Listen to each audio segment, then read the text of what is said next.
opportunity to learn something new outside.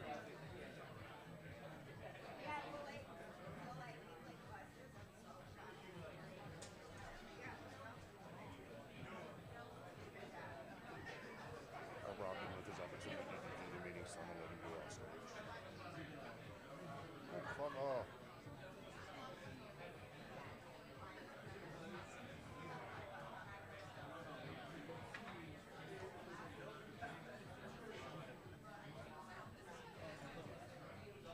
How are you, sir? I'm on this schedule What's your name? for Ted Force.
Fuck it, I'll do it.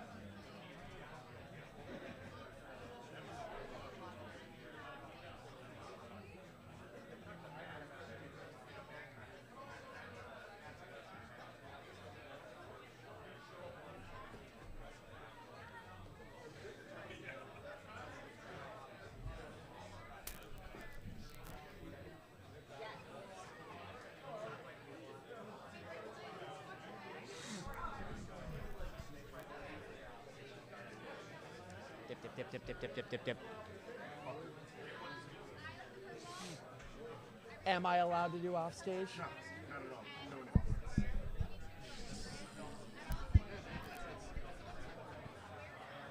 I'm surprised we weren't late to the mic anyway.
Oh, yeah, baby.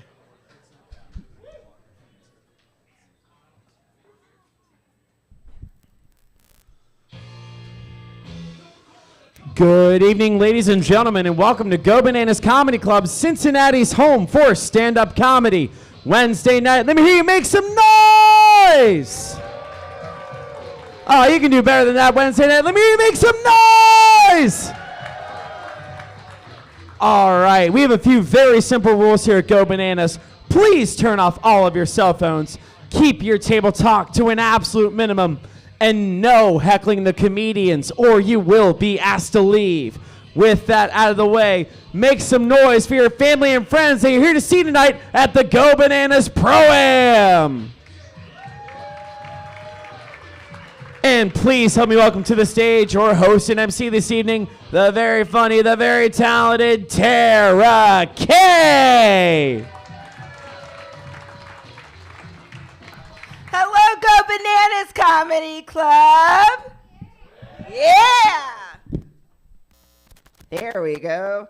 All right. Just to get business out of the way, please know exits are there and back there, and the bathroom is also back where you entered in. And this weekend, we have...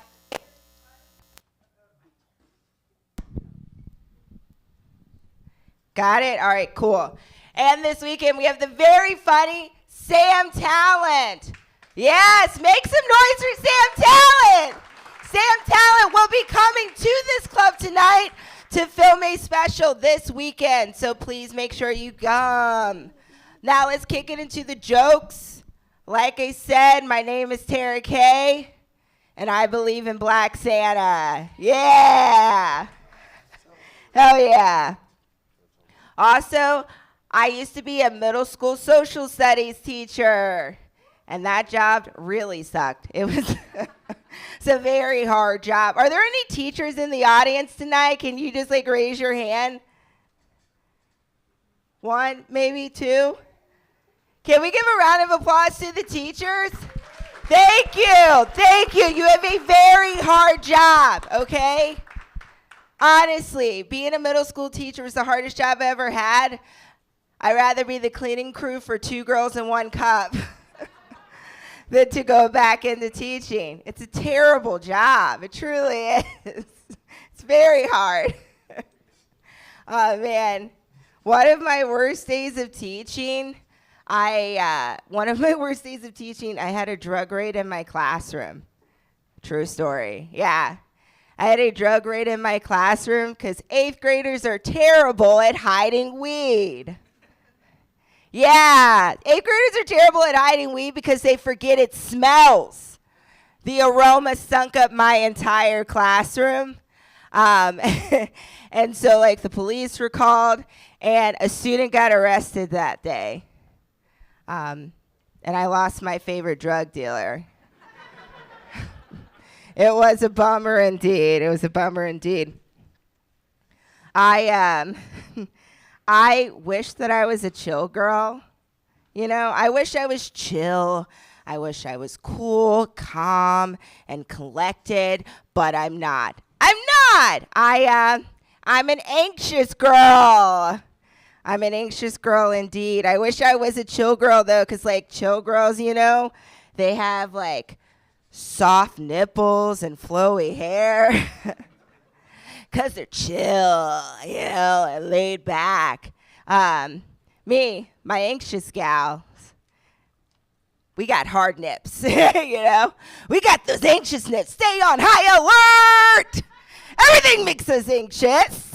And that is why I wear a padded bra every day. They're my friend, especially for the cold weather. Gets a little nippy, yeah. Yeah, man. I have to detangle my hair and pubes every day. So that's the life of an anxious gal indeed. Hell yeah. I found out that the cheapest form of Viagra is $2. Yeah. The cheapest form of Viagra is $2, but The cheapest form of Plan B is $40. $40? That's not fair.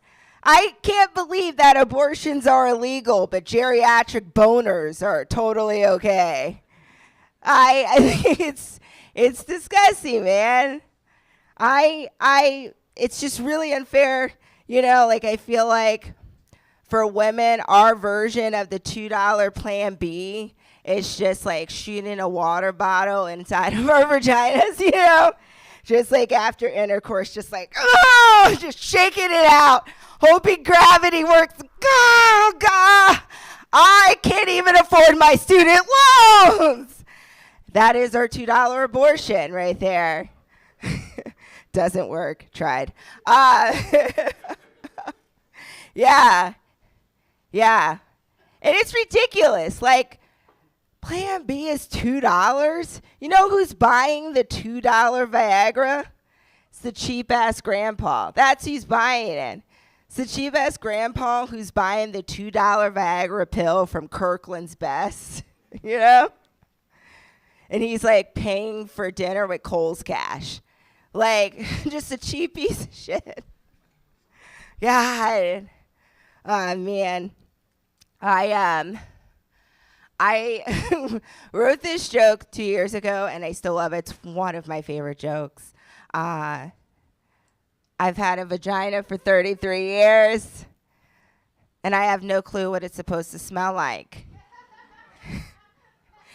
I don't. I think the ladies, you can feel me on this. There are all these feminine products out there, you know. They smell of jasmine and lavender and rose. And it's just like, guys, do you want our pussies to smell like a garden or be your cum dumpster? It can't be both. You know? It can't be both. The vagina is a complicated pH balance, okay? And I really get offended, and I can't stand when men are very critical of that. Like, you don't have a pussy. Stay in your lane, okay? Stay in your fucking lane.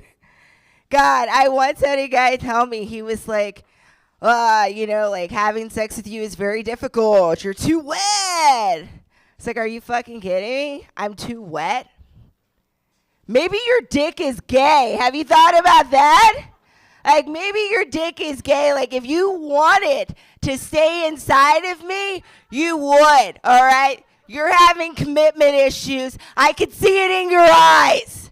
You don't even open your eyes when you make love to me. Get out of here. I take it very personally. Oh, man. All right. Please make some noise for your next comedian. Clap, clap, clap. Thank you. Make some noise. I'm warming you up. It's comedy tonight.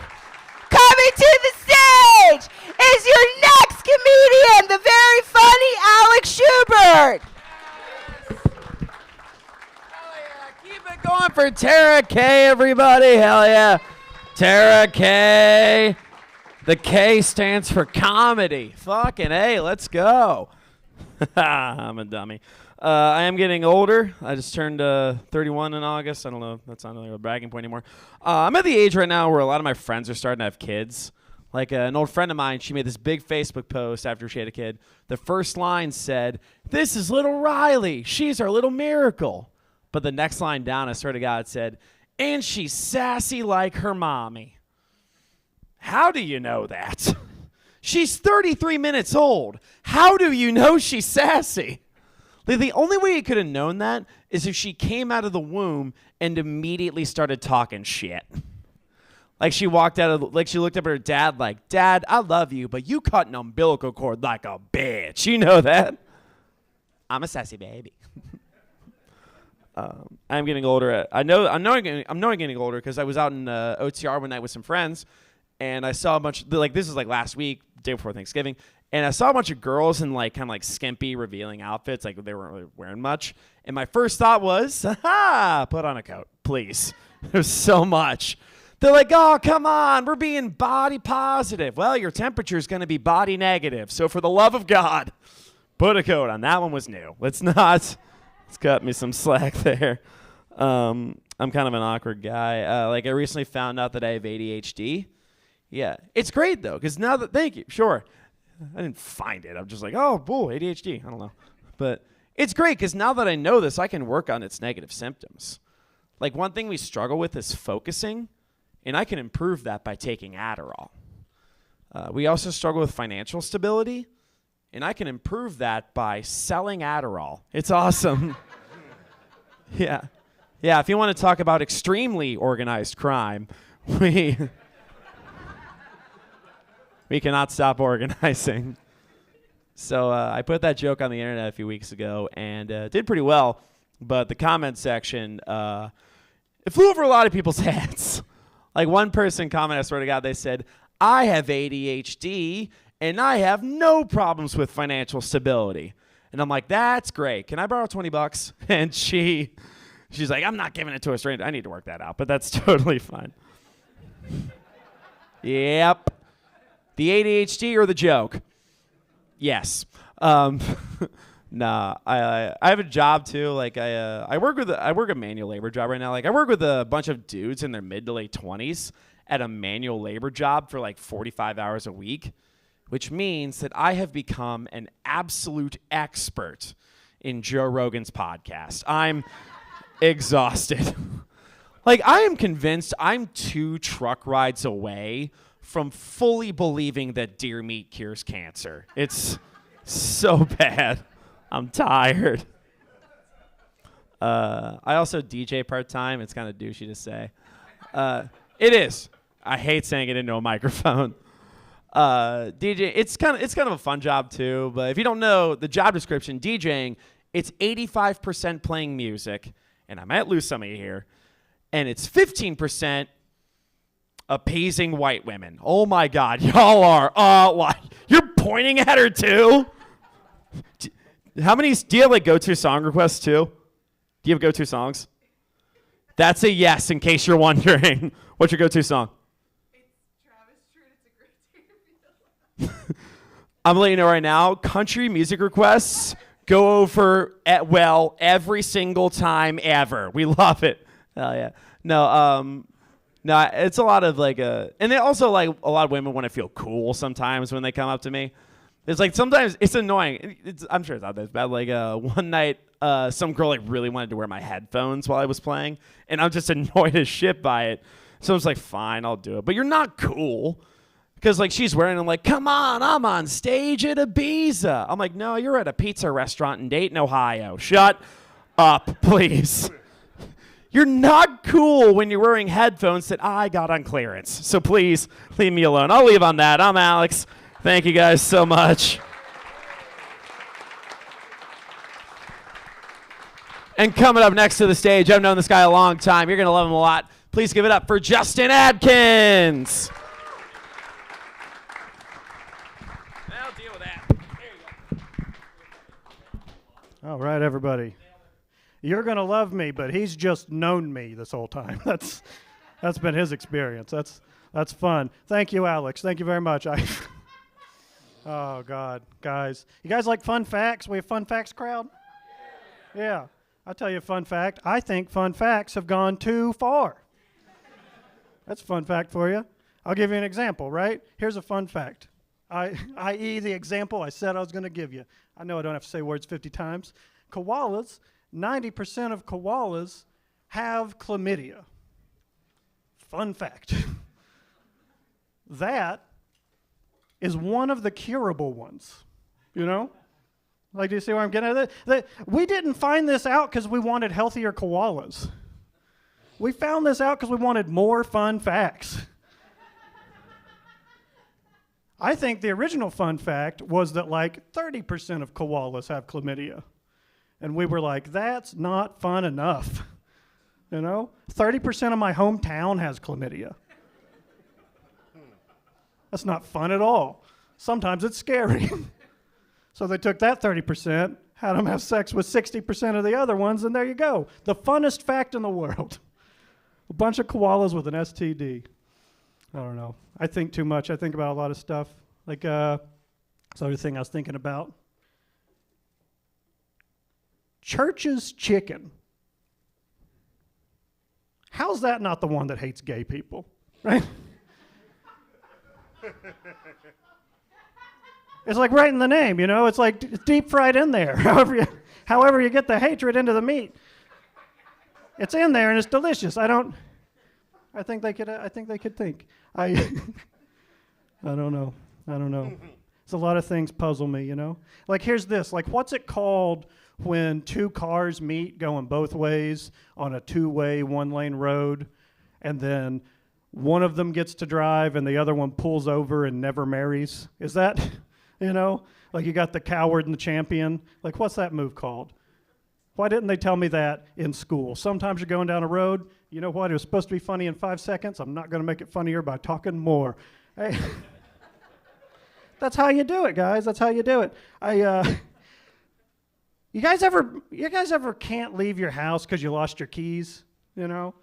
Like you're unlocked into your house and you can't leave until you find your key so you can go outside and lock yourself back out again, you know? Civilized society, that's how that works. You stay locked out, you're productive. No key, you can't leave. Yeah, I thought that too. I told my boss recently, I was talking to my boss. I had to tell my boss I was late for work. I was like, hey, man, I'm late. I'm sorry. I don't know. He told me, he said, and you're just now telling me this? Like, I just found out too, man. You know?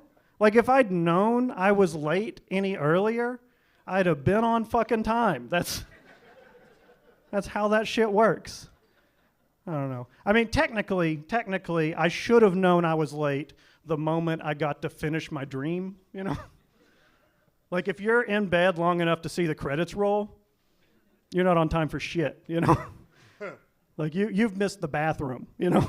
You're not supposed to get to the end of a dream. It's a mystery. Good Lord. What did we want to say after that? You know what? I wanted to tell you guys about the last time I came up here. The last time I came up here, I got my car broken into. Not here. It's safe to come here. It's fun to buy beer. You know? We got beer, we got fight drinks, we got comedians, we got whatever you want. No, at my house. I got my window knocked out of my house. And I did not like that. I hated it. You know? The worst part of it, the most hurtful part of getting my window busted out, it was on my car. I know I was a little confusing there. But, like, they didn't take anything.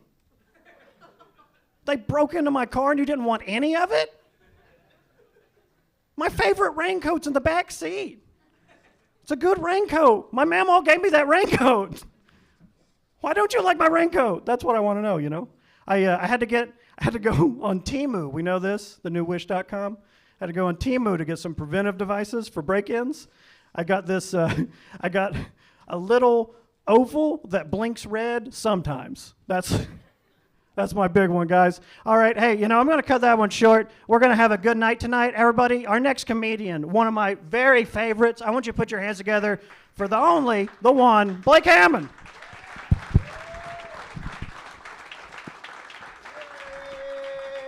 Hey, give it up for Justin one more time, huh? It's been a weird fucking show, huh? This whole show has felt like an audition for Love on the Spectrum a little bit, hasn't it? I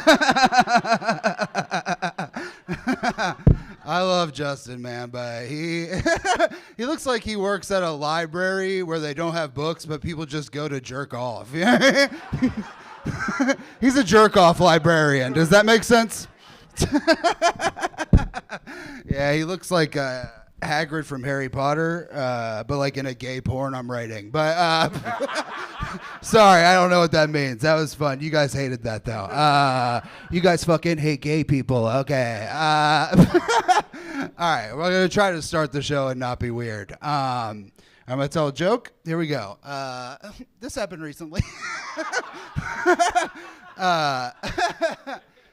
Someone told me I look like I own a snake. And I don't know if you've had a one-sentence intervention before, but that shit changed my life. When I found out I look like I own a snake, I became a different person, dog. Like, I stopped eating dinner at the gas station. I got my GED. I sold my snake. Like, you guys are cool. You guys are cool. You fuckers. Get on top of it. I'm sorry. I do gay jokes. You guys hate it. All right. I've proven that I'm funny. Now on to the shit I want to talk about. Dude, okay. So I have stretch marks and because I'm fat. Yeah. But dude, like men don't have like cool stories of why they have stretch marks. You know what I mean? Like, if you ask, like, a woman why she has them, she's like, oh, I grew a human being inside my body for 9 months, and then I brought that human being into the world. It's like, wow, that's an amazing story. And then they're like, Blake, why do you have stretch marks? And I'm like, nacho fries are back at Taco Bell. I've been thinking outside the bun, dude. Like, I don't know, man. Women try to like pump each other up about stretch marks too, you know? They'll be like, oh, those aren't your stretch marks. Those are your tiger stripes. Those are your lightning bolts, you know? Dude, my friend saw my stretch marks and he was like, dude, it looks like you ate the skinny version of yourself. And he's trying to claw his way out from the inside. All right, that part sucks. But the first part's good, and that's sick. I also don't think it's weird it's weird to have stretch marks on my body when I've never stretched my body. You know what I mean? Like it's a weird thing. You know what I mean? I don't know. Like stretch marks sound like they should be on like yoga mats and like dildos. You know what I mean? Like things that stretch. You know what I mean?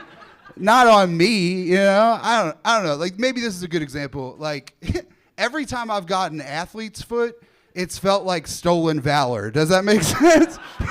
Like I didn't earn that shit. Like it's the same thing with stretch marks. You know? It shouldn't be called a stretch mark on me. You know what I mean? Because really what it looks like a Monster logo, to be honest. That's what it looks like on me. I just got a free Monster logo tattoo. When you drink enough of them, they give you one.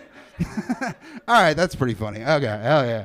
Hell yeah, you guys love the Monster shit. Hell yeah, I knew you guys would. Okay, I don't think I have enough time to do the second thing I was going to do, but this is the last thing, and bear with me on it. It happened last week. So at Thanksgiving last week, my cousin told me he wants to be one of those finance influencers on the internet. You guys know what I'm talking about? Like those dudes that like make videos and they're like, oh, if you hustle and you have a grind mentality and you one day you could save enough money and have a Bugatti like me. And it's like, dude, you couldn't save your marriage. Like that's crazy. But I didn't want to dog on my cousin, you know what I mean? So I was like, absolutely, dude, you could definitely be a finance influencer. I think the only thing holding you back is like your finances and, and the fact that you don't have internet at your apartment, you know? But like you could go to the computer at the library and post about your success. Like that's a good start. But basically what he wanted me to do, he wants to make reels, and he wanted me to write a bunch of like inspirational finance quotes. And he sent me the song he wants the reel to be. So I wrote a bunch of them this weekend. And these are the finance quotes. Hopefully, maybe you guys will have a billionaire mindset after I'm done. But this is the song he sent me that it's going to play to. So I think that would be good.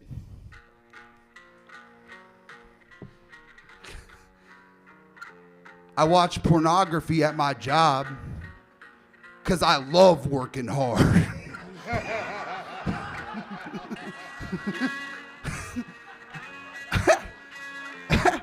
I'm banned from middle school dances because I stay grinding.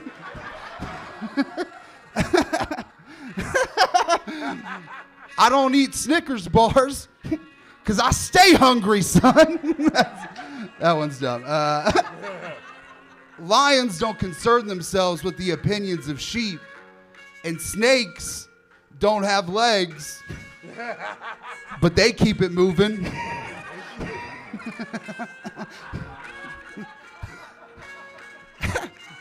In the dictionary, hustle comes before money, but I comes before wife.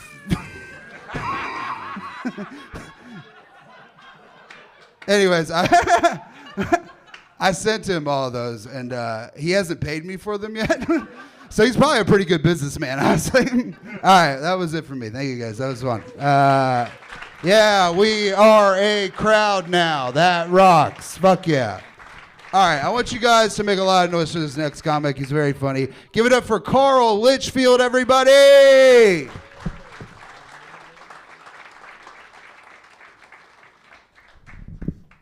Hey everybody, my name is Carl Litchfield, and I'm tangled up.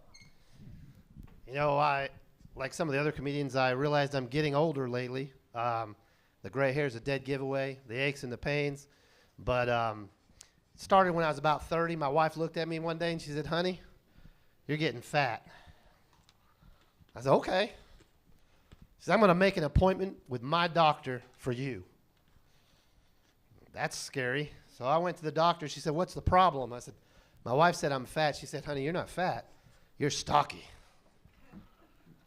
Stocky was about 50 pounds ago. I'm not fat. I'm not stocky. I'm rotund. I've got the same stretch marks as our good friend Blake Hammond there. And I should have said give it up for Blake. So let's give it up for Blake one more time.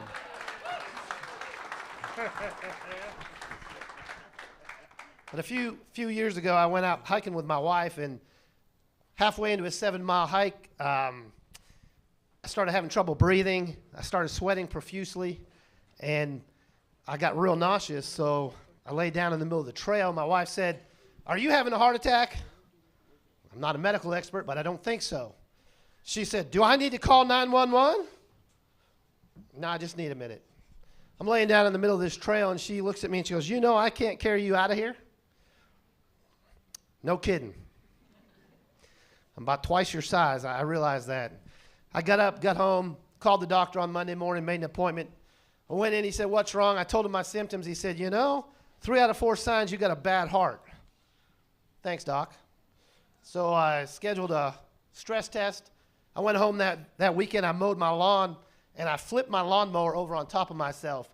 And as it was going back, the only thing I could think is, so this is how it ends. My head hit the ground, which was really hard because it was late in the year. I was dazed, but I realized, hey, I'm still alive. This is not bad. I got up, I went to the stress test on the following week, and everything was fine. I said, that was a lot of fun for nothing. Then and I had noticed later that summer I had some lumps in my chest. It was a summer from hell, but I went to the doctor, and he said, "You know, you could have breast cancer because men can get that." And I said, "Yeah, I'm aware." And so he said, "We need to schedule you with a mammogram." I said, "A mammogram? Is there a better name for that? I'm going to have to tell my boss I need to schedule time off for a mammogram?" And he said, "Yeah, that's what it's called." So I went, and the worst part of it, I took my shirt off, and the lady that was doing the mammogram, she looked at me, she goes, "You look a little nervous." And I said, "Well, I'm not sure I have quite enough to fit in that machine." And she said, "Oh, honey, you got more than some women that come in here." That was a fun experience.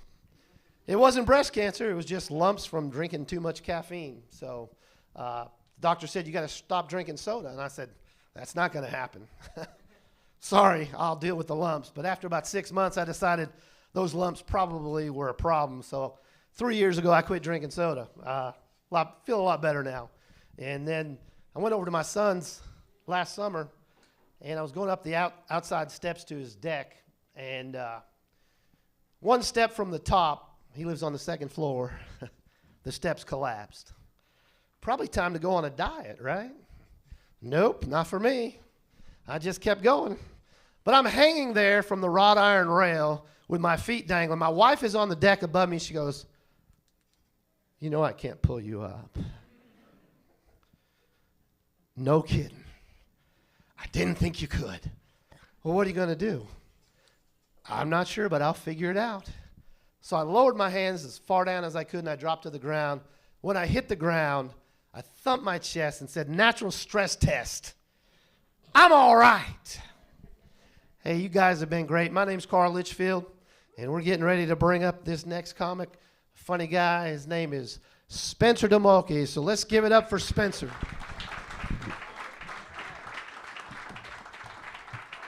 Keep it going for Carl, you guys, huh? How about it? What's up, everybody? My name's Spencer. I'm a grown man. I'm 26 years old, and I am a grown man. Don't laugh at that. I'm full size. This is as big as I'm gonna get. I have really below average size hands, which sucks as a grown man. Which again, I want to reiterate, is what I am. Like, God, they always put dude, you would fucking destroy me in a handshake. Jesus fucking Christ. Yeah, look at you. Look at those fucking things. Stop. Jesus. Like, when I meet a fully grown man, I don't get around on the grip. You know what I mean? Like, my hand just stays straight the whole time. Like, you want it to be like, hey, I'm a grown man, and so are you. But what it always is like, hey, I'm a young Lakers fan, and you're Shaquille O'Neal. Hi. That fucking sucks. Like, you know, and there's certain shit I can't do. Obviously, you know, I can't fucking tear an apple in half like you see people do online, you know. Like when I draw a turkey on Thanksgiving, it's a chicken, you know what I mean? But there's other stuff I can do, you know what I mean? Like I can like just pick up a baby bird with a broken wing and it's fine. Also in college, I was really good at untangling earbuds for girls who thought we'd be better off as friends. Because that's what happens.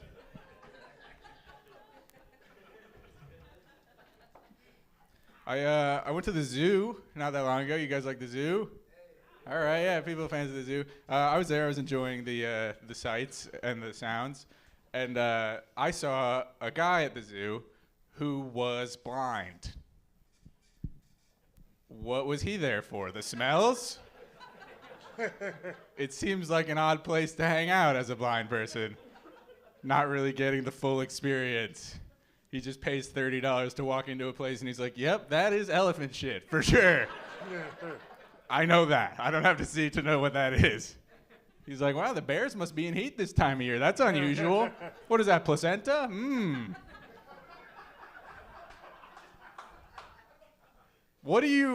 How do you make that a good experience for him? You know, you can't put him in the exhibit with the animals. Just he's like, oh, wow, I didn't know a lion has circle hair. That's crazy. They do have circle hair. You're not imagining it. He's like, the mane. He's like, man, this animal's mouth feels a lot like an asshole. All right, I did too many. You get it. It would be why? All right. I'm thinking about how hard it is to be a parent. Probably when I was a kid, sorry. So it's fine. Somebody just cleared their throat. You're allowed to do it. It caught me. Sorry. I'm sorry. Focus up. Here we go. When I was a kid, I feel like I should have gone easier on my parents because it's really hard to like raise a child. Like you have to do it all the time. I know everybody gets it, but like I'm starting to realize as I get older. Like I remember I was in the car with my parents one time. We were on a road trip, and I was just kind of like being annoying or whatever. And my parents were nice, by the way. They were never mean or anything. They never like hit us. But I was in the car, and my mom, I was being annoying, and I was like, Mom, Dad, I'm thirsty. And my mom turns around from the front and goes, drink your spit. And so I was scared. I was in the back just like, and I made me realize how hard it is. Also, I was like, Mom, drink my spit. I want to be less thirsty, not more horny. Not for you guys. That's okay. Speaking of horny, it's been a while for me sexually. I'm sorry to say. It's weird how the longer you go without having sex, the easier it is for something to turn you on. Like, I'll just be in traffic, just see an elbow sticking out of a car window, and the gears just start turning in my brain. I'm just like, who is she? An elbow is basically a titty with no nipple if you're down bad, you know what I mean? That's good to see. But then I always pull up to the red light, and I'm just like, how could a man that old have so little hair on his arm? All right, you guys, that's it for me. What a fun crowd you guys are. You guys are good, man. All right, guys, your next comic come to the stage, very funny cat. Everybody make some noise for Greg Olson. Okay. Hey, keep it going for Spencer, everyone. Yeah. No Nut November is coming to an end. How'd you guys do? I don't know why I just made eye contact with you. Immediately made eye contact with you and started asking about No Nut November. It's a great way to start. I was doing good. I was on a 3-week streak. Yeah. And then over Thanksgiving, couldn't control myself. Yeah. I ate stuffing with walnuts in it.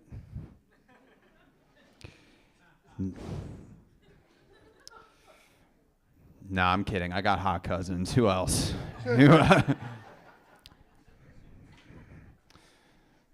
Osama bin Laden's trending. How about that?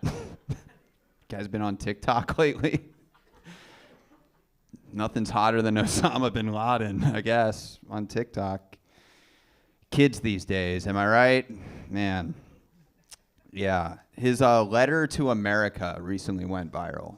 I don't know if you guys saw that, but I was watching these videos about people like discovering his letter to America, and I saw this girl that I matched with on Hinge making a video about how Osama bin Laden's letter to America completely changed her perspective on 9/11, her country, herself. I was like, damn, all of that for Osama bin Laden, and I can't even get a text back. I mean, what do I got to do to get your attention? Blow up the World Trade Center? I mean, come on. Am I hotter than Osama bin Laden, guys? Or yeah, thank you. All right, that's good.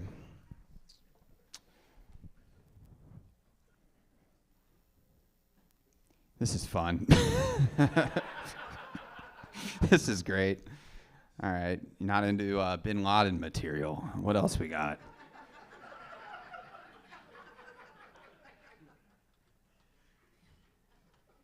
I've got roommates. You guys got roommates? Clap if you've ever had a roommate before, yeah? It's tough. I live with 2 of my best friends, and it's really put a strain on the relationship. It's been challenging. Like, none of us want to buy rugs, and so every little sound echoes throughout the entire house. It's incredibly loud. Like, the other day, my friend dropped his phone on the ground. I literally thought he shot himself. I was like, oh my God. I'm not cleaning that up. Thanks, Phil.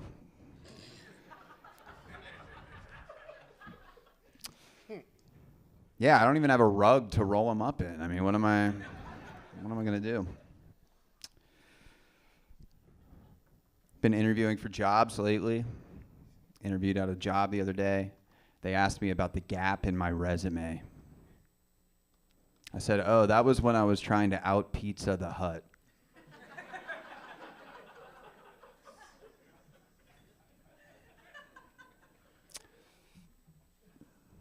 They loved it. They hired me. I start on Monday. Yeah. Thank you. I start at Pizza Hut on Monday. Now, I've been door dashing a lot. I've been door dashing lately because it's literally the only job I'm capable of doing, I think. Like, just driving where my phone tells me to go. Like, I can do that. That's easy. But it's crazy what you can door dash these days. I had a woman get a vibrator delivered to her house. Yeah. Which is fine. I've been horny before, but I've never once been like, I wonder if I can get a fleshlight delivered to me. Like, I wonder if I can get a stranger to deliver a pocket pussy to my house right now. I wonder if they'll do that. You can, in case you were wondering. You can do that. But yeah, she had me wait. And no judgment, that's fine. But I had to go to Meijer on Black Friday, and it was swamped. I was waiting in line between 2 families with screaming children, and they're just trying to get a deal on Carhartt. and I'm standing there with a +1 bullet vibe.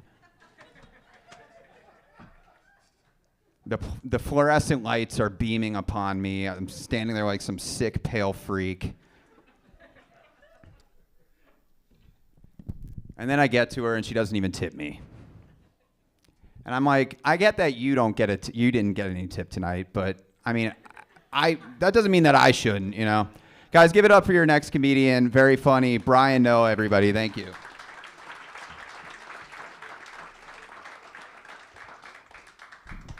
Yeah, one more time for Greg.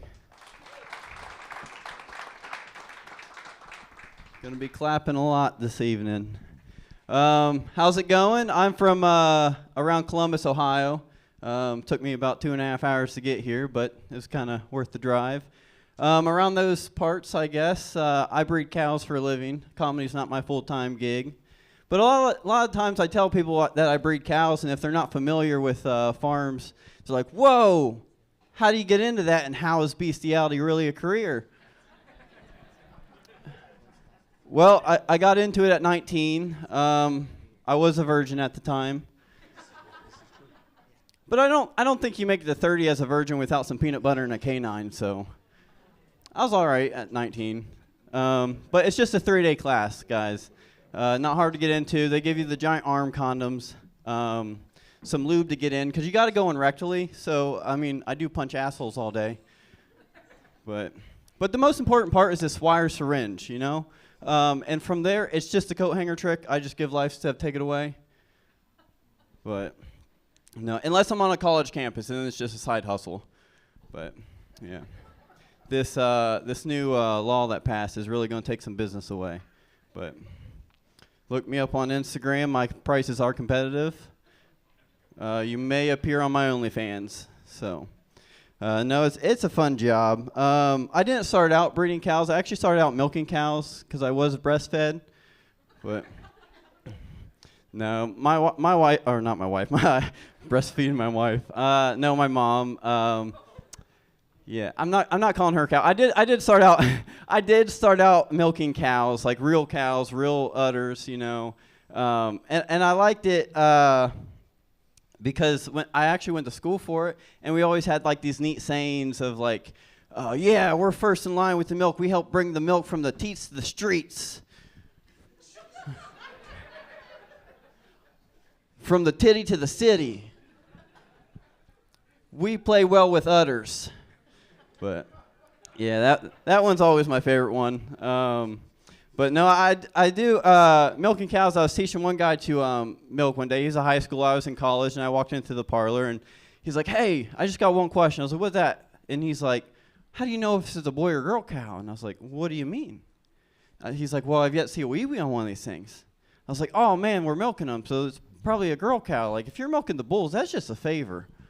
But oh, he really enjoyed those favors. But no, milking cows really helped me when my wife calved in with our first kid. Because I would get excited because I was like, milking time, like this is what I've been training for. But my son didn't like it too much because, I mean, I understand where dad bods come from. You can't have fresh milk on tap without going through a few packs of Oreos a week.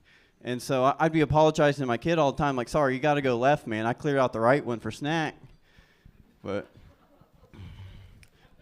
that woman didn't get mastitis once with me on Milk Patrol. But no.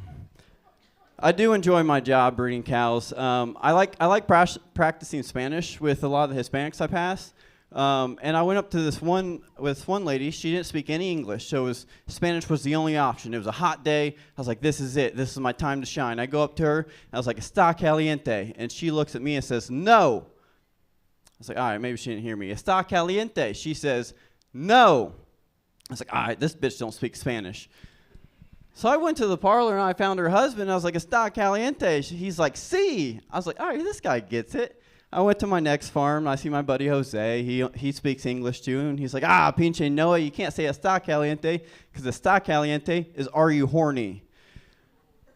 Apparently she wasn't putting out. Her husband was definitely horny, but no, it's fun time.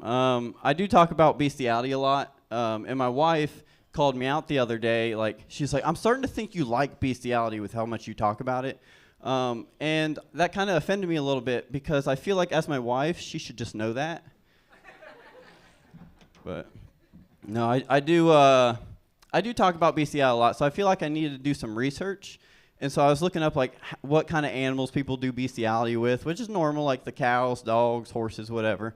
But the one that surprised me was dead deer, which was weird because I was like, I've been hunting so many times, and it is cold in November. You have about 20 minutes when that deer's still warm. At that point, it's not bestiality, it's survival. All right, that's been my time. We'll bring up your next comedian. He's a magician. I'm very excited. John Lewis.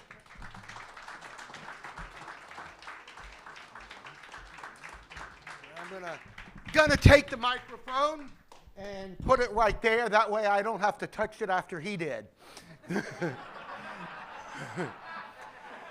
My name's John Lewis. I'm going to tell some jokes. I hope you find them funny. Before I begin, I want to tell you I do sell a product. I sell a product. How many of you have ever played those Where's Waldo games? You ever play that? Yeah, I made a version for people who aren't real good at this game.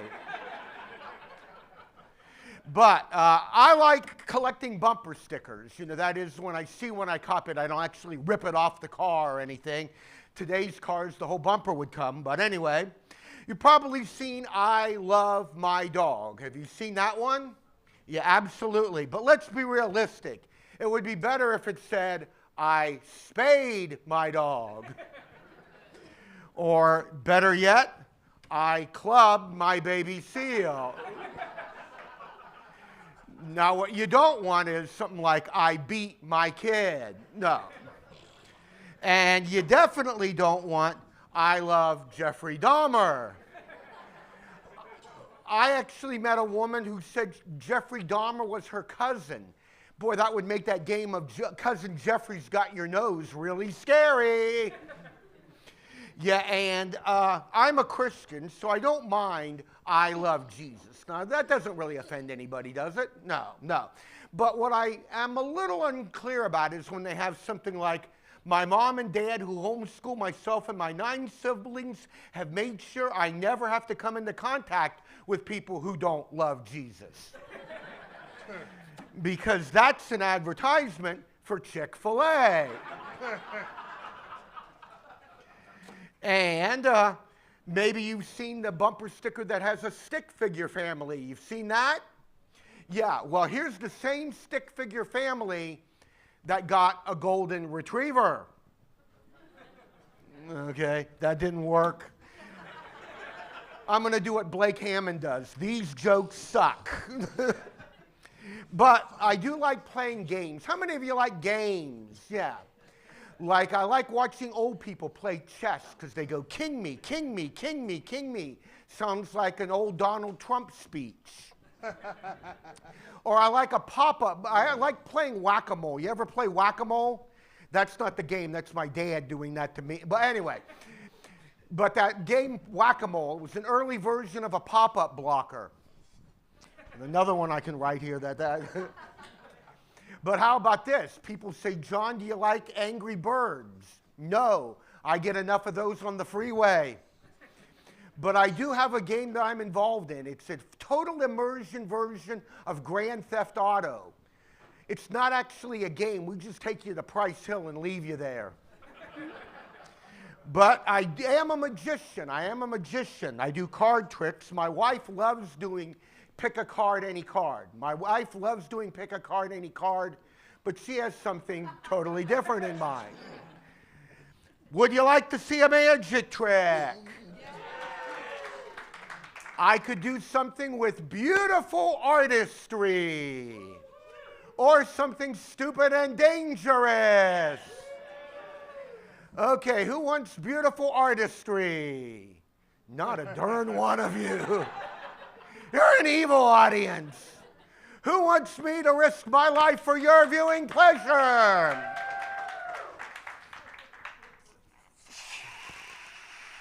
I have this deadly, razor-sharp balloon. Everybody acts scared. The balloon of death. I need everyone to help me out. I need you to say my name. Everyone say John. John. Go. Say go, John, go. Go, John, go.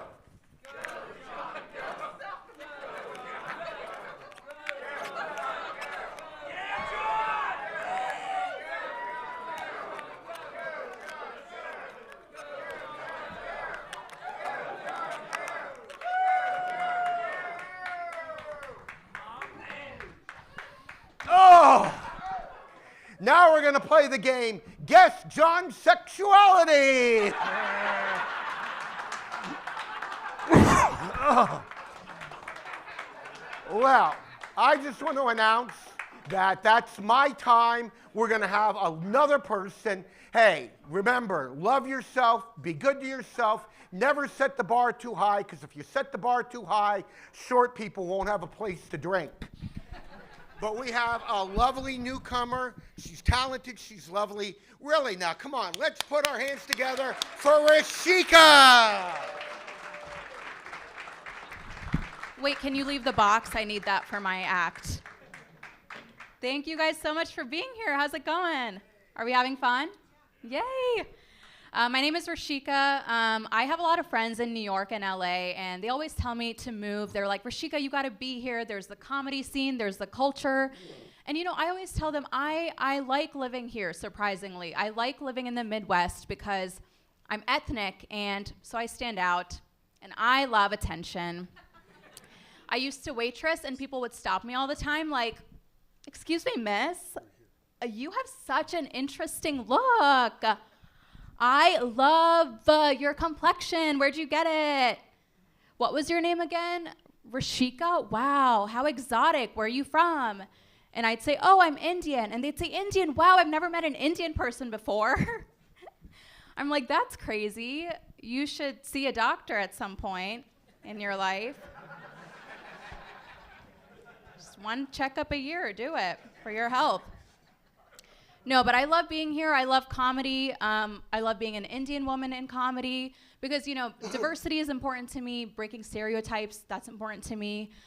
Because Indian people, we're not all doctors and engineers. Some of us are dumb. And I guess the older I get, the more I realize, too, that there's people with all these dumb desk jobs. Like, clap if you work at an office or at a desk all day. You won? Right? I can tell from your posture. You're like hunched over, dead eyes. Like I met someone recently who works in marketing for a church. And like just my opinion, but I feel like God has enough publicity already. Like we kind of get it at this point. What, like the priests are going to start doing TikToks now?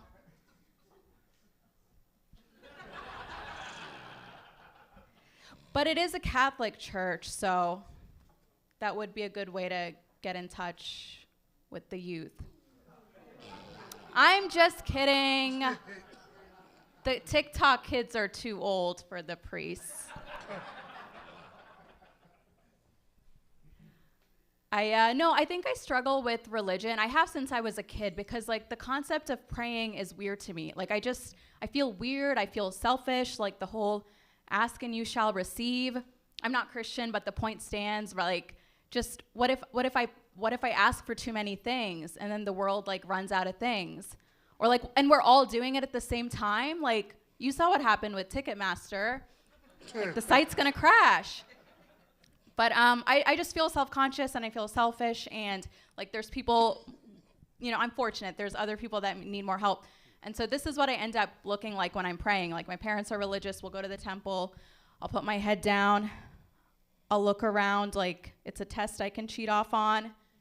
And I'm like, dear God, after you help all the needier people than me, after you help all the sick and the homeless and the orphans and the refugees and the victims of natural disasters and Bengals fans here, will you please help me get some more followers? You have quite a bit enough. Like I could use some. I had a friend recently give me some dating advice. Any singles out here? All the comedians, that's why. This is why we do this. And this is why you guys are at the tables. Love that. No, you guys are so cute. I'm so happy for you. But my friend gave me some dating advice recently. She said, Rashika, the dating apps are hard. It's you're not going to meet someone at the bar. You don't always have the most meaningful conversations. She said, get out of the house. Put yourself physically in places where you might meet men, with like-minded values, And there's some logic to it. Like, values have a lot to do with compatibility. So, for example, if you value, like, fitness and athleticism, you might go to the gym to meet a guy. Is that how you guys met? If you value wealth or status, you might go to the country club. If you value intelligence, stay at home, men are dumb. But, sorry, I just thought you, glared at me at that joke, and I got really nervous. Did I offend a man? Could you imagine? But we made a list of my values, and it was loyalty, kindness, generosity, and we decided, Rashika, you need to volunteer. And I was like, oh, I don't know about that. It's tough. I have a busy schedule, and I feel like it's going to be hard to find a charity that works exclusively with hot guys. Anyways, thank you guys so much for being here tonight. Give it up for your next performer, Jim Howell.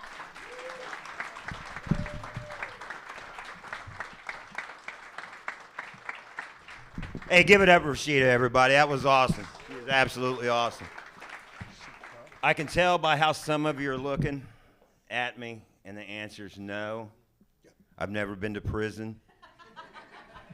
I'm not the dude that makes meth in the motorcycle gang. And I'm not a Starbucks barista. I'm a tattooer. We got any tattoo people in here tonight? Anybody? All right. Remember getting your first tattoo? I do. I remember it being about as much fun as slamming my dick in a car door. It sucked. I remember my mom freaking out, not over me slamming my dick in a car door. She thought that was pretty funny. But she begged me not to get a tattoo. She's like, Jimmy, please. It's very irresponsible. I'd be highly disappointed if you did. But if you do, get in a place that doesn't matter. So I got it in Cleveland. Spelling's important in a tattoo, especially when you're spelling names, especially when you're spelling your name. I tattoo a big, scary biker dude. His name is Scary Gary, and they nailed it. That dude is scary as shit. I mean, potty trained at gunpoint scary. I tattooed Gary's name, Scary, across his chest in great big letters, and his name, Gary, Gary, man, MANN, across his knuckles. That way, when he's riding his motorcycle, you can clearly see that is Scary Gary Man. Well, not long after I tattooed Gary's name on him, he suffered a self-inflicted gunshot wound while digging for pocket change at a Dairy Queen drive-thru. And on that day, my friend Gary lost two very important things. His R finger.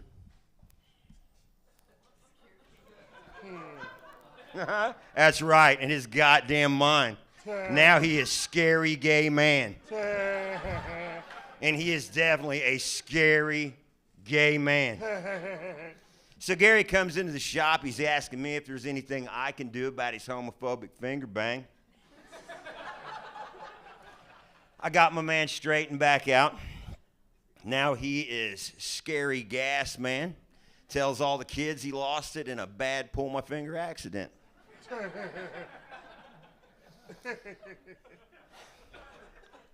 And the PC culture, man, is making tattooing incredibly difficult where it does not need to be. You're afraid to offend anybody. I had a dude come in. He's like, man, he goes, I want to get an Indian warrior on horseback tattooed on my shoulder to represent my warrior spirit. And I'm like, dude, I got you. We're about an hour into it, and he's like, hey, man, any chance you could put a tomahawk in his hand? And I'm like, hell yeah, dude, I'm about done with the turban now.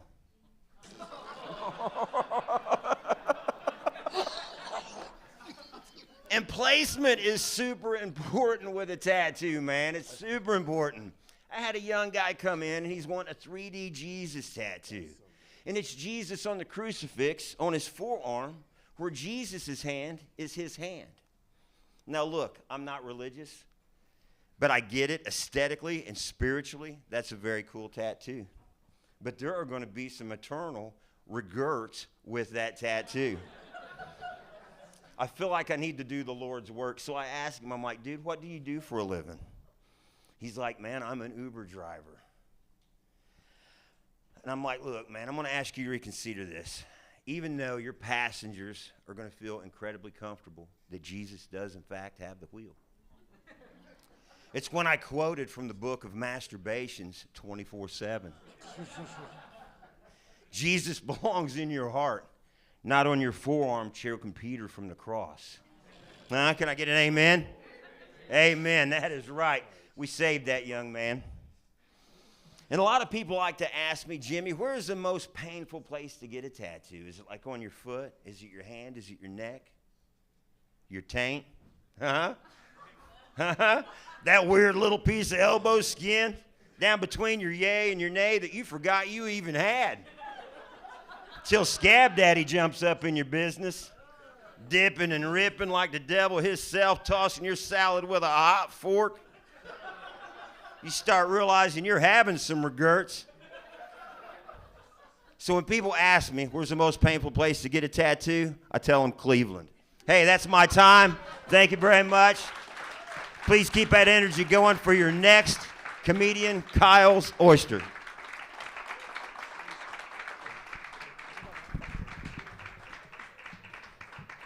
There he is. Keep going. Give it up for Scary Gary.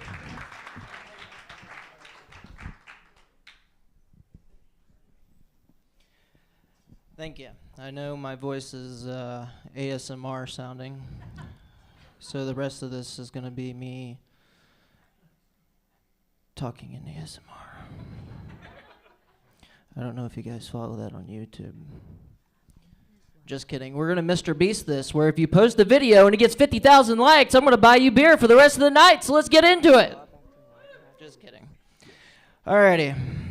But speaking of beer, anybody drinking Bud Light still? Or still doing the protests? I've never participated in the protests, but all my friends do. I've always just drank Miller Lite. But I never seem to correct them when they're like, great, you're not drinking Bud Light. I'm never gonna correct them because I don't care. But I still just don't drink Bud Light, and it's not that I'm participating in the protest, it's just I've always thought that Bud Light has always tasted like tranny piss.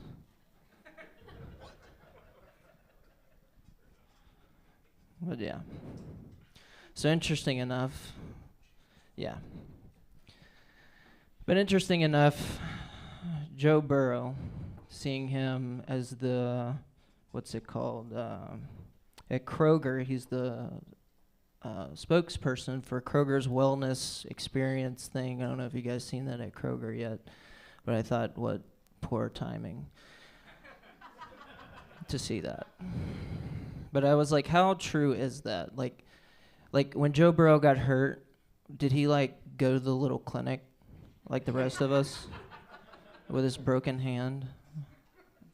Go to a nurse practitioner and then say, and she's like, okay, so is there swelling? Yeah. What exactly happened? Because I can't afford a TV because I work at Kroger. And then he has to explain the play where he got hurt. And then he went to throw it, felt a popping. She's like, well, is there any swelling? Does it hurt when I do this? Whatever. And then be like, okay, so let's make a doctor's note for you. When should you miss work? And then he was just like, I don't know, end of the season. And she's like, okay, sounds like great to me. Like, that's how it went down. But yeah. So that made me really depressed after that game. So I sat at home watching TV after that, eating Doritos and my tidy whities, watching the TV till 2 in the morning, and I saw a televangelist preacher shortly after that game. And the televangelist preacher, I don't know if you ever heard of him, was Joel Osteen. Anybody heard of this guy? So I'm watching Joel Osteen, and he says in the TV, he says, "Are you lonely?" And I look around my apartment, and I'm like, yeah. I was one of the people that was in the back that raised my hand that I'm single. And then he's like, "Are you depressed?" I'm like, well, after watching that Bengals game, this guy's he's pretty good. And then he goes up and he's like, "Are you sitting at home in your tidy whities eating Doritos?" And I was like, this guy's 3 for 3. Holy shit. He might be on to something. And then he comes up to the podium, you know, with that little globe thing he's got in the background. And he's like, "Do you feel the urge to give me $1,000? I was like, thank God. I thought he was talking about me.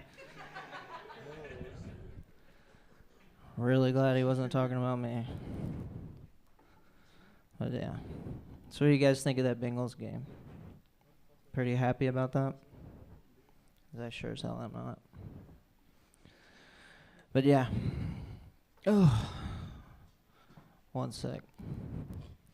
Right now I'm forgetting my next joke. I'm having a Joe Biden moment. You know the thing. No, I'm just playing. Then after I get done, I'm gonna forget how to get off the stage. I'll move around like a Roomba.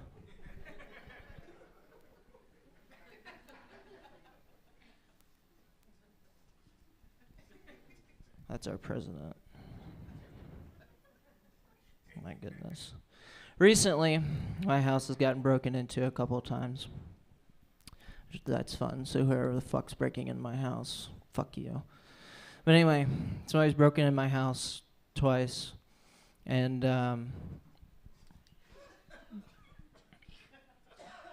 when they broke in my house, I decided to buy a gun. So when I bought the gun, now I'm like, it's changed me. So now it's like, I can't wait for somebody to break in. So I'm doing things I've never done before. Like putting my PS5 in the window. That's all I got for you. Let's bring up for the next contestant on The Price is Wrong, Ted Forster.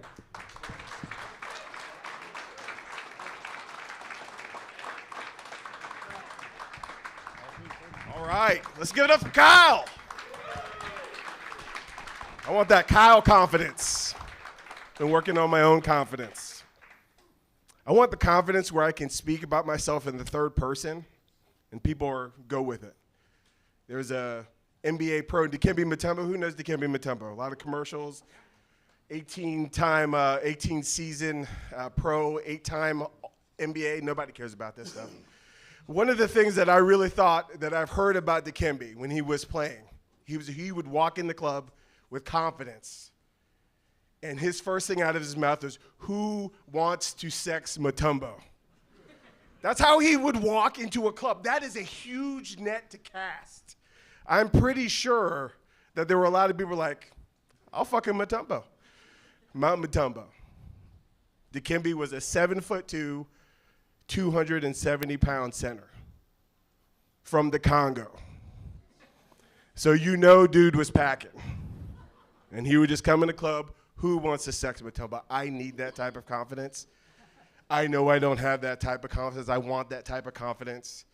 The best I could probably do is walk into Burger King. "Who wants to sex Ted Forrest?" Kind of wait. At BK, have it your way. And then I'd get like the manager behind to give me a hand job in the bathroom. Like that segue. Here's another segue. I have kids. Yeah.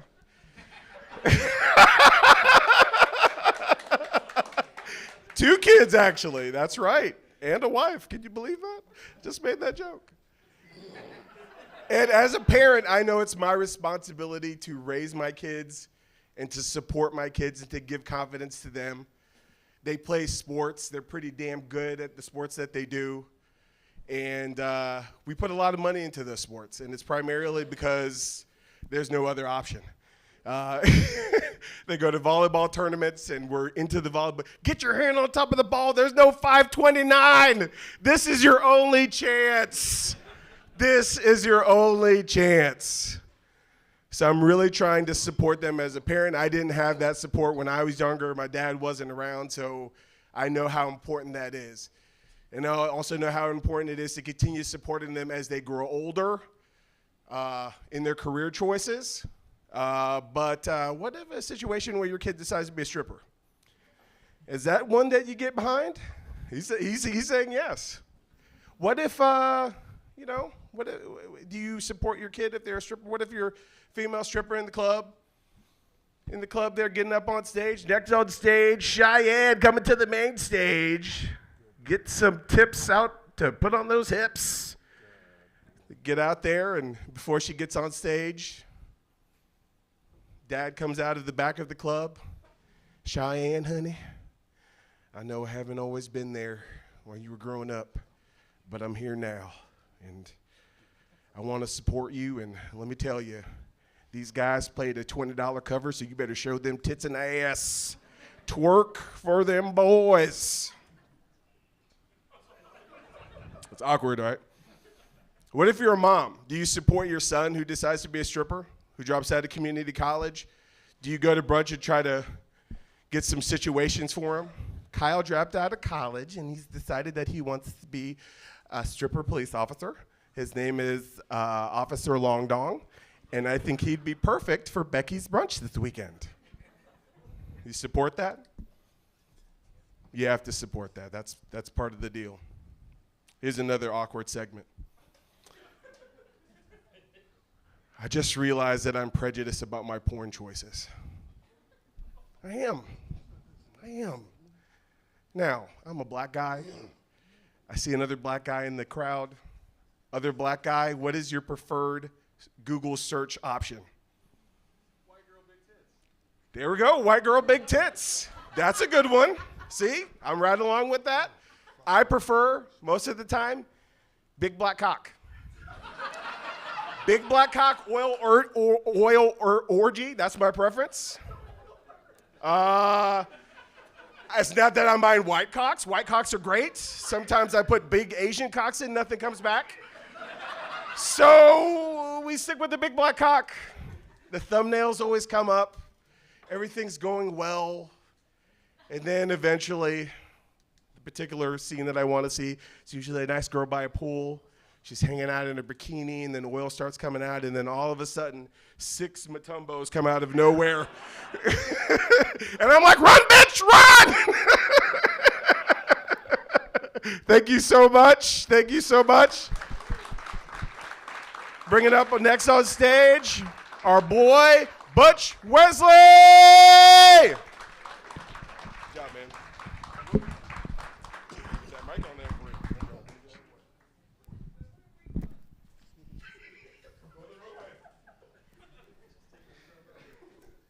It's kind of weird he couldn't figure out how to put the thing back in the mic stand after talking about big black cocks for so long. Ha! How's everybody doing? Yeah? Ah, come on, man. There's like 2 of us left. How are you guys doing? Just a little. I mean, that seemed like you were appeasing me. How about just like a little fake energy? Yeah.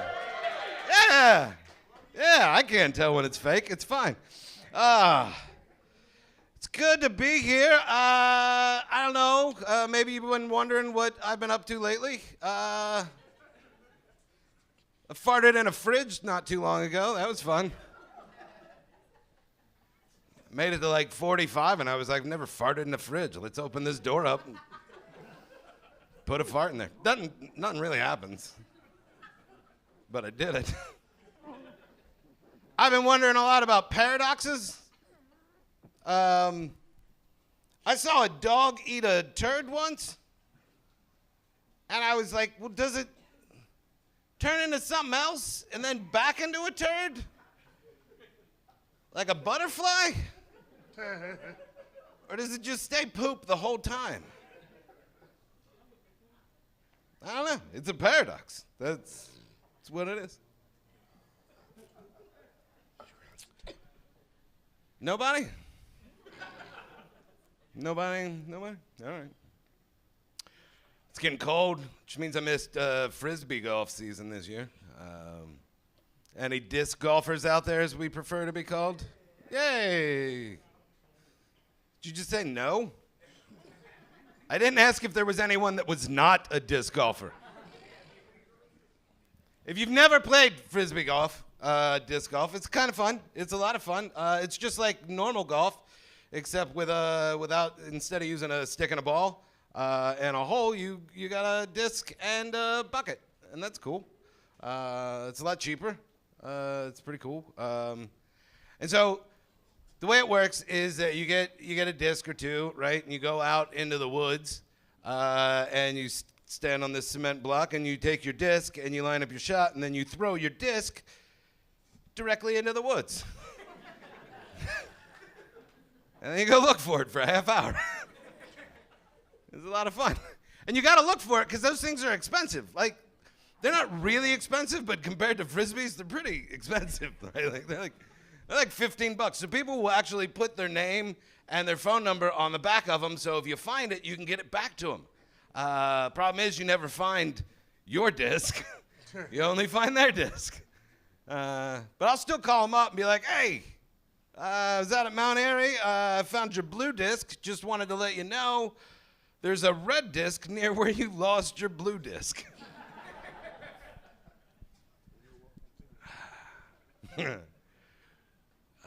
What's next? I was going to talk about my hillbilly friend looking through a telescope, but I think we'll come back to that if we get time. So yeah, what am I into? Paradoxes. What do I not like? I don't like people that don't know how to drive. Very opinionated about how people should drive. I think everybody should be. I get really confused when I see somebody driving like an asshole, and they've got like one of those R.I.P. somebody they loved sticker on the back of their car. Like, you're just going to drive around like an asshole with it? I mean, you're advertising for a person's entire existence.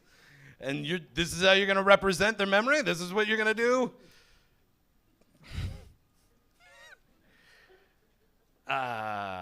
Really? Granny's move would be to sit at the red light and just inch into the intersection the entire time the light's red and then sit there and do nothing once it turns green? That's cool. That's Granny's move. William's move is to ride my ass in the slow lane? I don't think so, because that joke doesn't make sense, because they'd be behind me and I wouldn't be able to see their sticker.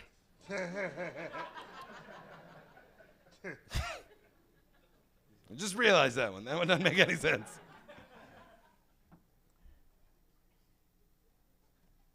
Do I gotta be mad at them and a ghost? Like, that's the part that scares me. Is there a ghost that's on their side and not on my side? Trying to find a closer. We're just gonna sit here until I find a closer. I don't think I have one. I'm really sorry, everybody. Hey, did you pay to get in here, man? Okay. I let that kid in here. I thought it'd be funny if I called him out, because I'm a comic. There's no reason why you should have listened to me, but he was like, all right, I'll go in. All right, that's it. That's all my time. You guys have been great.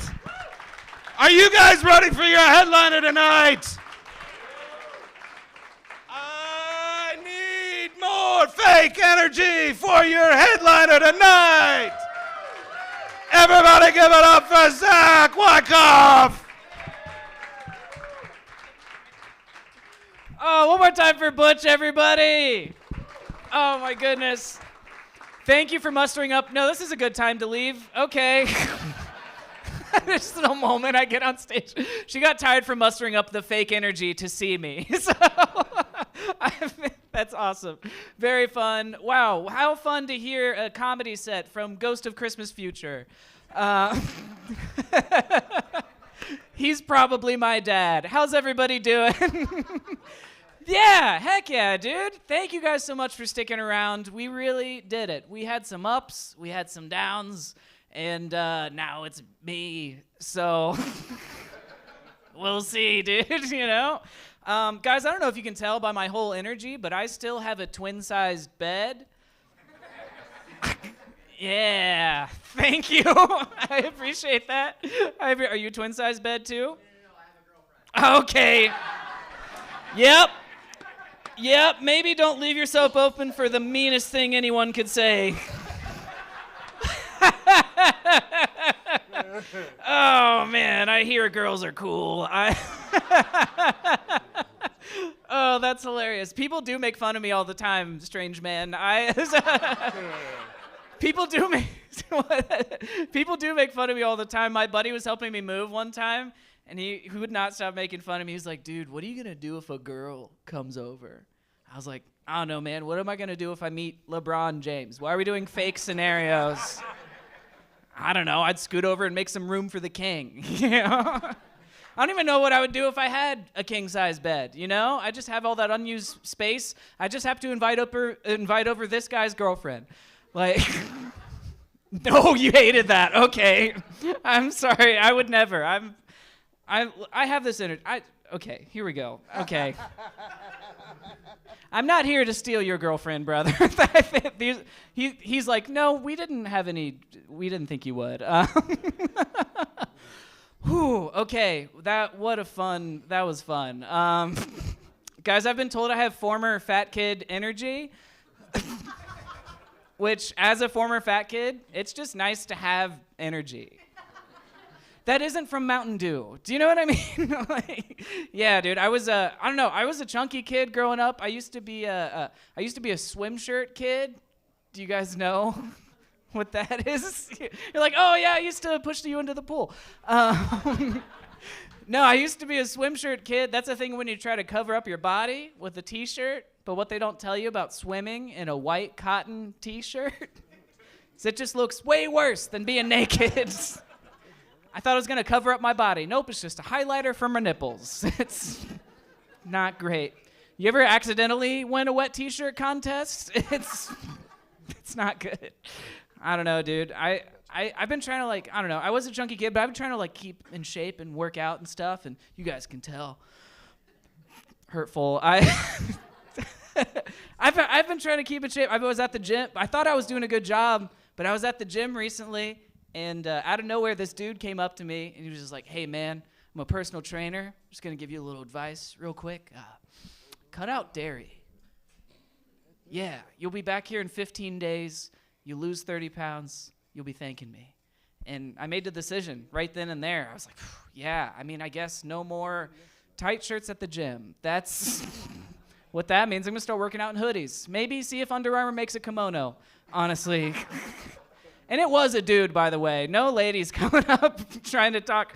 Like, what was going through that dude's brain before he came up to me? He just saw me from across the gym and was like, I mean, that boy's mostly cheese. Someone has to do an intervention. Oh, man. I was a thick boy growing up, man. I was bullied. You remember. No, dude, I was bullied. That's why it's cool. It's why I'm funny. No one agrees. I was bullied, dude. There was a kid that used to call me Sir Fatty Eats a Lot the Third. Yeah, the third. Why not the second? I loved seconds. Like, I don't know, man. That's so mean. It's also a mouthful, which makes sense, I guess. But Sir Fatty Eats a Lot the Third, that just sounds like I am a knight that works for the Burger King. You know, I live at the White Castle. You know, but it's fine. I grew up, never went to therapy. Well, that's coming probably. But later in my life, I did make friends with that guy, you know, and it was after I lost weight, but that's a little suspicious. But now me and him are buddies, and I am just waiting for him to get fat. because I cannot wait to call him Sir Fatty Eats a Lot the fourth. Yeah, I don't know, dude. I am trying to like work on confidence or whatever. I am a single person. I don't know. I'm not like smooth or whatever. I'm not like good at talking except for this, you know? Like, how many of you guys can tell this weird little like birthmark here on my neck? This weird little birthmark. Every once in a while, a lady will try to flirt with me. Be like, "Ooh, Zach, is that a little hickey? Are you out here in these streets?"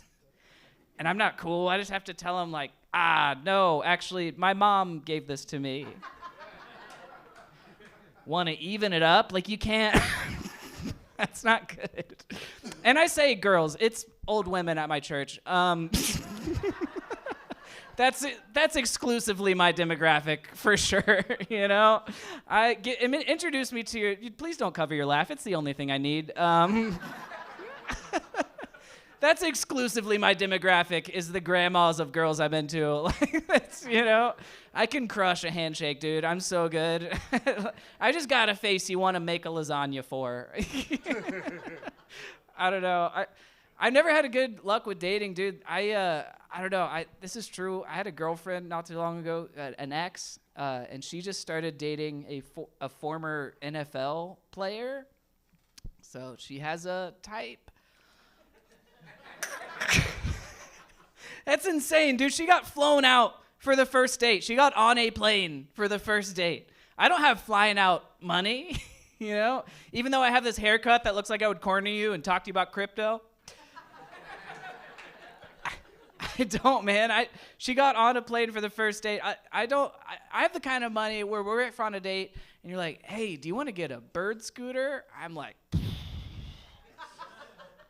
"It's not. I think we can walk it." It's not that far to Golden Corral. That is very silly. Okay.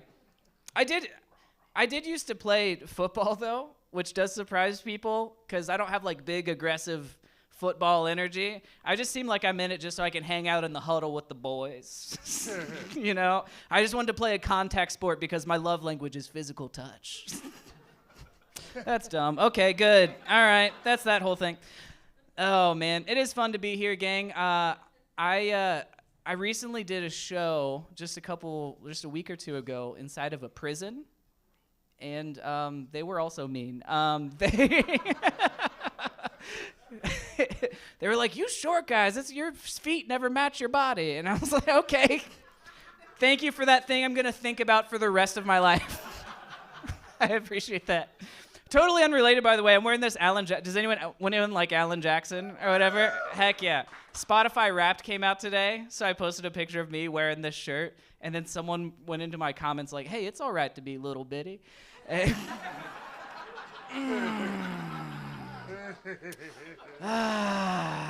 Thank you, former friend. So I was inside of this prison, and I was nervous, dude. I was nervous, because what am I going to go talk about to these dudes in prison, you know? Like, I can't go in there and be like, "Guys, isn't it just so hard to date?" You know? I was nervous, but this was my first time inside of a men's prison. I've been inside of a women's prison before, and that went great. I think they were just pumped to see a dude. You know? I'll say it. I'll say... You know, out here in these streets, I might be a 6, you know, but I'm a prison 10. You know, anytime someone tries to make fun of me for being single, I'm like, "Brother, I could have a pen pal tonight, all right? I got him lined up at Dayton Correctional, so calm down." It was going pretty good. I had a great time there. I thought it was going great until about halfway through my set, like 20 ladies got up and started to walk out of the room, and I was like, "We're in prison. Where else do you have to go?" You know? But I learned it was like their med call. It was like their pill call or whatever. You know, they were going to go get medication and come back, which I was pumped, you know, because I perform all over Ohio, so it would not be my first time for performing for people on pills. So, nope, just mean. Okay, good. That's good. So it was a very cute little event at the prison, and just, you know, I wrapped up, and, you know, it was very sweet. I signed a couple of their cells, and As we wrapped up, the host came out and was like, all right, thank you guys so much for being here. Out in the lobby, we have ice cream for everybody. Make sure to grab some ice cream on your way out. And everyone was so pumped, except one dude stood up out of the crowd, and they're like, except for Zach, make sure that boy doesn't have any dairy. Every time I think that's going to be an applause break, and everyone hates it. Because of the thing I said earlier? Okay, good. Well, they liked this next part, and I'm going to leave after this. So this is true. I don't do this anymore, but I did used to be a probation officer who has weed. I'm just kidding. I could tell. I did say that in the prison, and they were like, oh, I wondered why it looked so familiar. But I don't know why I became a probation officer. I just think I was the kid in school that was most excited about DARE. Yeah, and if you guys don't know DARE, that's the thing in school that separates, like, cool kids from narcs. This is true, y'all. I once wrote a paper in DARE that won an award, guys. Yeah, you know what you get when you win an award in DARE? Bullied. Yeah. My friends took that paper and rolled it up into a blunt. Guys, I've been Zach Wyckoff. Thank you guys so much for coming out. Appreciate you so much. Tara Kay is going to come back up. Tara! Give it up for Zach Wyckoff. Such a cutie narc. And thank you guys for coming out to Go Bananas tonight. Have a good night. Drive home safe. Sam Talent is this weekend. Sam Talent this weekend. Get home safe. Thank you. Thank you. Fuck this mic.